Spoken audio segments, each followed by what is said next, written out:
Bonjour à tous, bonjour à toutes, bienvenue dans ce nouvel épisode du podcast La Petite Papote. Aujourd'hui, je suis en présence de Lou Richard, conseillère en santé naturelle. Bonjour Lou. Bonjour Mélissa.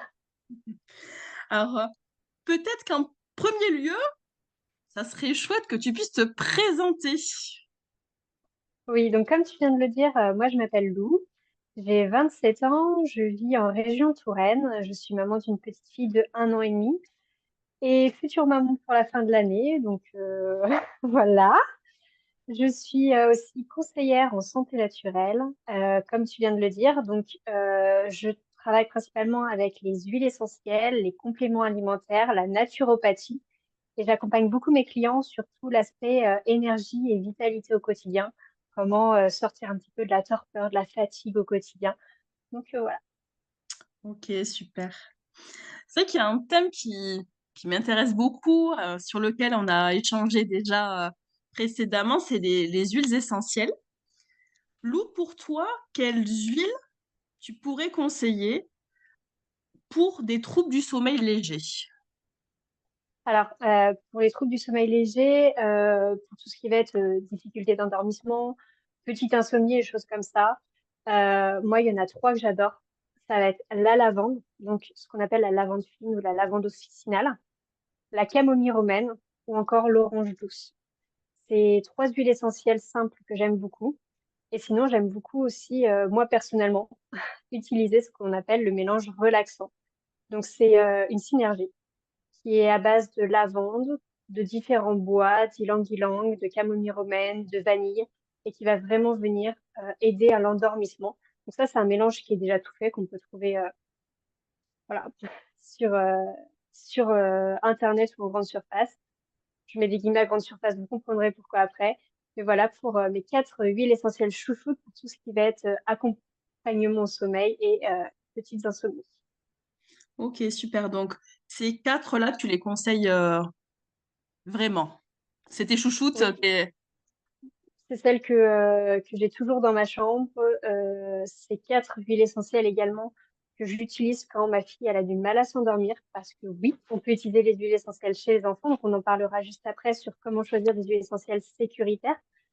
Donc, sur ces huiles essentielles-là, moi, ce que je recommande et ce que je conseille vraiment quand on parle sommeil avec mes clients, ça va être de venir soit diffuser l'huile essentielle dans la chambre avant de venir dormir ou de venir faire, par exemple, pour la lavande, la camomille romaine ou encore le mélange relaxant, des massages sous la voûte plantaire avec l'huile essentielle et une huile végétale, ce qui va permettre en fait de bénéficier en topique des propriétés thérapeutiques de l'huile essentielle. Et pour l'anxiété, qu'est-ce que tu Alors, conseilles, toi, Lou? pour l'anxiété, j'aime aussi beaucoup ces quatre huiles essentielles-là parce qu'elles vont vraiment venir travailler en fait sur l'apaisement du système nerveux en règle générale. Mais vraiment pour les troubles de l'anxiété, j'aime aussi énormément l'huile essentielle qu'on appelle Copaiba. C'est une huile essentielle qui a des similitudes avec la molécule cannabinoïde, bref, du cannabis, mais qui n'a pas du tout les mêmes propriétés addictive. Il n'y a pas de THC dedans. C'est pas du tout du CBD non plus, mais on a des propriétés très relaxantes qui fonctionnent extrêmement bien sur l'anxiété, sur la détente. Voilà, elle est juste incroyable. Et bien entendu, comme je le disais tout à l'heure, on peut aussi l'utiliser sur des jeunes publics. Je la conseille à partir de 3 ans, mais sur certaines recommandations, sur certaines problématiques, on peut l'utiliser avant. Euh, Moi, j'adore la Copaiba venir faire des massages sur les poignets. Je sais pas si vous connaissez les petits massages comme ça sur les poignets pour venir aider à se détendre. Ça fonctionne très très bien pour venir intensifier justement cet effet de détente qu'on peut avoir avec ce geste-là. Le Copaiba va vraiment aider à amplifier tout simplement.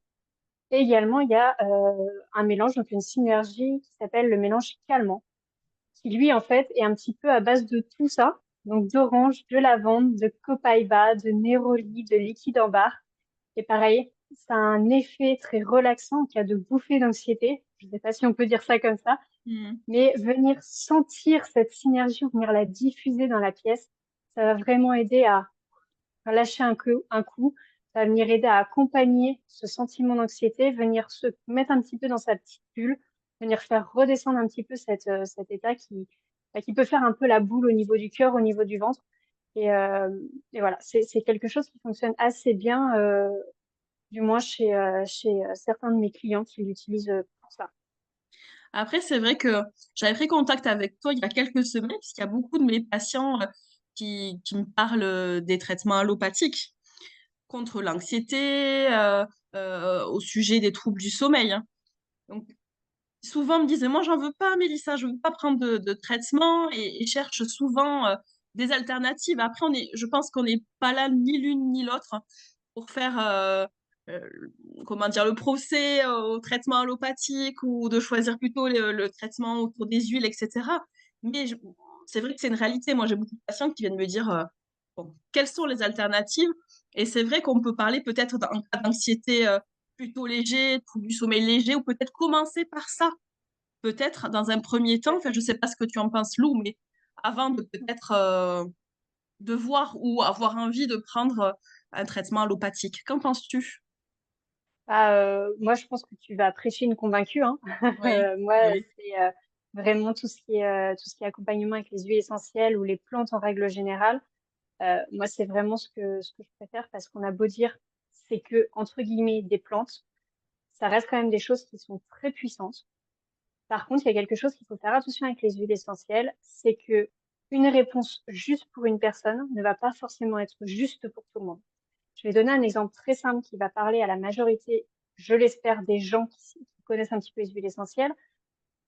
Par exemple, pour tout ce qui va être migraine, maux de tête, il y a deux teams. Il y a la première team où ça va être la menthe poivrée qui va venir aider à calmer. Et la deuxième team, chez qui la menthe poivrée ne va absolument rien faire, et ça va plutôt être la lavande qui va venir aider à calmer la migraine. Pour le sommeil, pour l'anxiété, c'est exactement la même chose.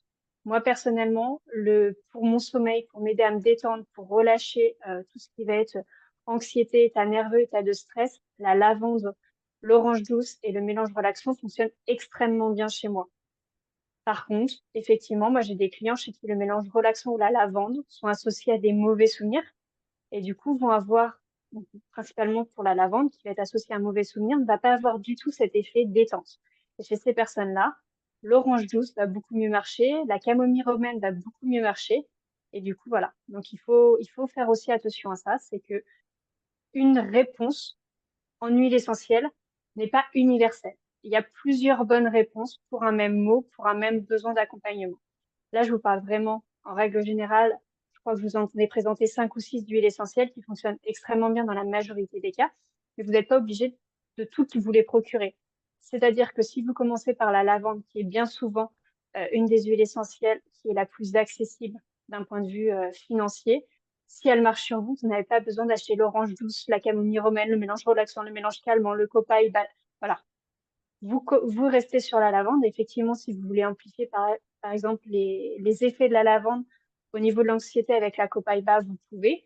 Si vous voulez faire des petites recettes de bain calmant avant le sommeil, vous pouvez également acheter une autre huile essentielle pour ajouter à la lavande et avoir une ambiance un petit peu plus relaxante. Mais voilà, vous n'êtes pas obligé de vous procurer la totalité des huiles essentielles pour le sommeil et pour l'anxiété si c'est uniquement sur ça que vous voulez travailler. Donc, il faut tester, en fait. C'est ça. En règle générale, on va se tourner vers une personne qui connaît un petit peu les huiles essentielles et qui va vous poser les bonnes questions pour vous aiguiller vers la solution qui va être la plus adaptée à vous.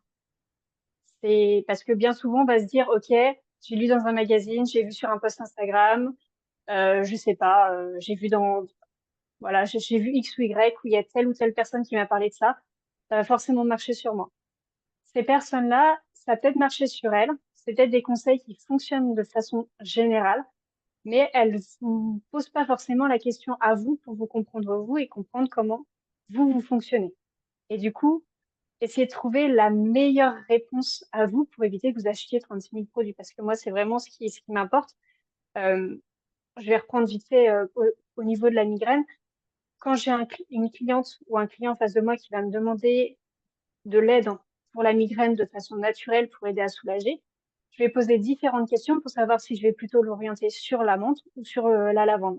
Ben, ça va être exactement pareil pour le sommeil. Je vais poser différentes questions pour savoir si je vais plutôt diriger vers la lavande, l'orange ou du coup la camomille romaine. Tu parlais tout à l'heure de l'application, donc tu parlais des poignets, entre autres. Comment on les applique, ces huiles que tu Les nous as huiles présentées, ouais, aujourd'hui? Alors, les huiles essentielles, en règle générale, quand vous procurez un flacon de n'importe quel laboratoire qui soit, il est censé venir avec ce qu'on appelle une charte de dilution pour la diluer dans une huile végétale. Comme chaque laboratoire est censé avoir sa propre charge de dilution, je ne vais pas donner de recette prédéfinie à ce sujet. Mais du coup, on va venir diluer l'huile essentielle en fonction de la charte d'utilisation du laboratoire qui sera fournie avec l'huile essentielle. Donc, souvent, ça va être sur les sites internet. S'ils la fournissent pas directement, il faut contacter le service client. Donc ça, pareil, ça peut être un petit peu particulier, mais voilà. Ils sont censés fournir une charte de dilution. Donc, on va venir suivre cette charte de dilution pour diluer l'huile essentielle. Donc, mettre le bon nombre de gouttes par rapport au bon nombre d'huile végétale. Donc, il y en a qui vont faire ça dans des petits pots, dans des roll-on, et on va venir l'appliquer sur les poignets. On va pouvoir venir l'appliquer en massage sous la voûte plantaire. Voilà. Mais on suit les recommandations de dilution du laboratoire dans lequel on se procure les huiles essentielles. En parlant des différents types d'huiles, où est-ce que tu nous conseillerais, de plutôt les choisir? Est-ce que tu as des recommandations, concernant, ces huiles, Lou? Alors, moi, je vais vous donner un conseil un petit peu universel et, enfin, pour moi, ça va être de faire attention aux huiles essentielles qui sont trop bon marché, qui sont vraiment pas chères du tout, ou là, ça doit vous mettre un gros warning. Pourquoi? Parce que il y a risque d'adultération au niveau de l'huile essentielle. Donc, pour faire une comparaison encore très imagée, très simple, on va prendre un exemple qu'on connaît tous, le miel. Entre le pot de miel d'un apiculteur et le pot de miel qu'on va trouver au supermarché, on va avoir une grosse différence de prix. Mais quand on va regarder les étiquettes, le miel de l'apiculteur, la goutte de miel d'apiculteur, c'est juste du miel. Dans celle du supermarché, on va avoir 10 miels différents, on va avoir du sucre, voilà, on va avoir 36 000 choses qui vont être dedans, ce qui va justifier cet écart de prix qui est flagrant. Pour les huiles essentielles, ça va être plus ou moins la même chose. Plus une huile essentielle va être pure, plus l'huile essentielle va être puissante, plus le flacon, donc la goutte d'huile essentielle, va être chère comparée à une huile essentielle qui va être adultérée. Donc adultérée, c'est-à-dire dans laquelle on va retrouver autre chose que de l'huile essentielle.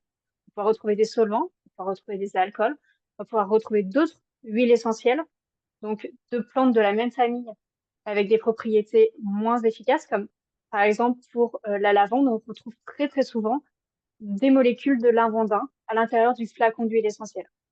Voilà, c'est une plante qui revient moins chère et qui a les mêmes propriétés aromatiques, mais pas les mêmes propriétés, je remets des guillemets, thérapeutiques que l'huile essentielle de lavande pure. On va également pouvoir retrouver des choses qui vont être des pesticides, voilà. On va pouvoir retrouver plein de choses, donc on fait extrêmement attention à ça, aux huiles essentielles qui sont trop bon marché. Et deuxième chose, on fait attention également, c'est que quand on achète l'huile essentielle, que ce soit sur la boîte ou sur l'étiquette qu'on va décoller sur le flacon, on fait attention à tout ce qui va être logo de danger.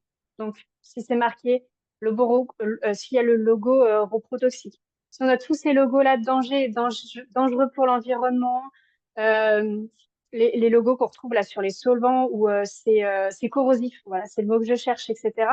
On va faire attention. Et si on retrouve également sur l'étiquette les mentions ne pas mettre sur la peau, ne pas diffuser, ne pas respirer, ne pas prendre à l'interne. Toutes ces mentions-là, on fait extrêmement attention, surtout si ce sont des huiles essentielles qui sont faites pour une utilisation en diffusion ou une utilisation en topique.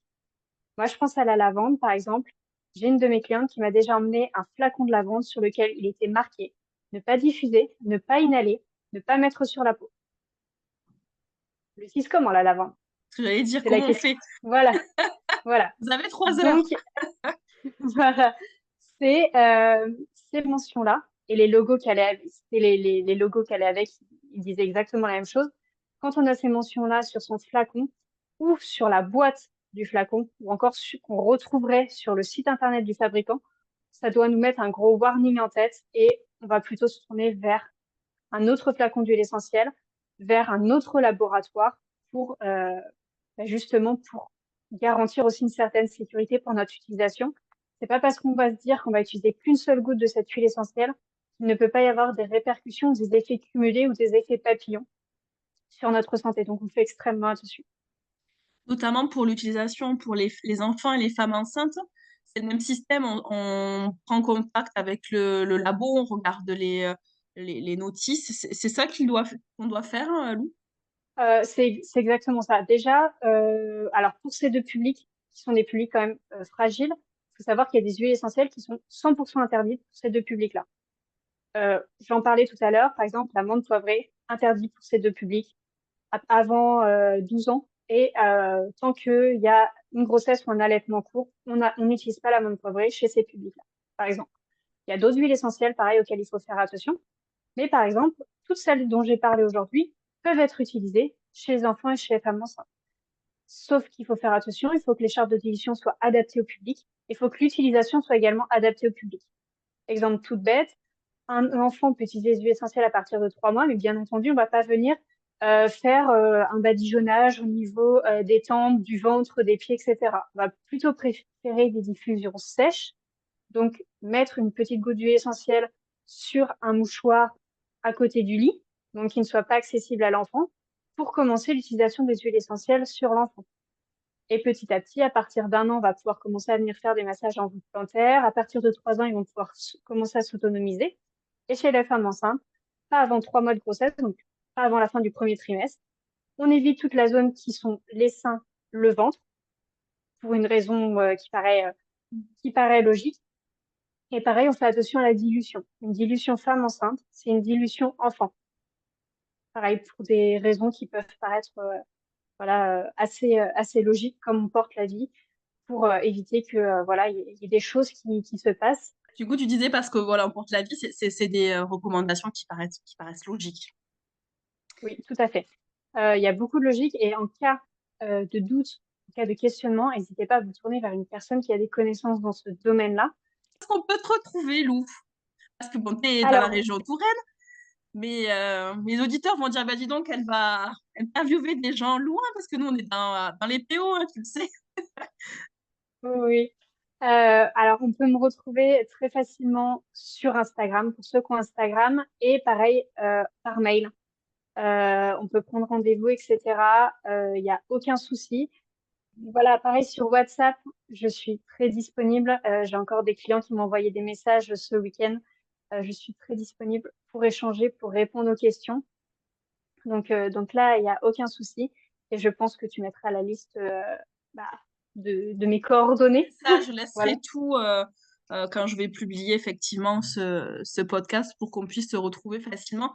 Peut-être aussi, si tu m'autorises, je remettrai un petit peu les huiles que tu nous as citées un petit peu dans la publication pour que ça soit peut-être plus facile à retrouver. Et je te demanderai de vérifier que je ne me sois pas trompée dans Il n'y a pas de les souci. noms, etc. Je peux même te les envoyer directement, te faire le petit résumé. Il n'y Bah, a je aucun veux souci. bien, c'est encore mieux. Comme ça, tu me feras le petit résumé avec aussi toutes tes coordonnées. Où est-ce qu'on peut te joindre, même si tu es en région Touraine, mais on a la magie quand même maintenant C'est ça. d'Internet.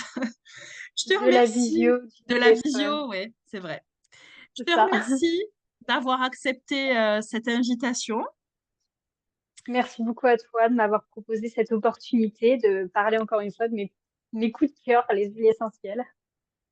Je te souhaite une belle continuation, Lou. Merci beaucoup. Bonne journée, Mélissa. Bonne journée à tous. Merci à tous, merci à toutes. À bientôt. Bye bye.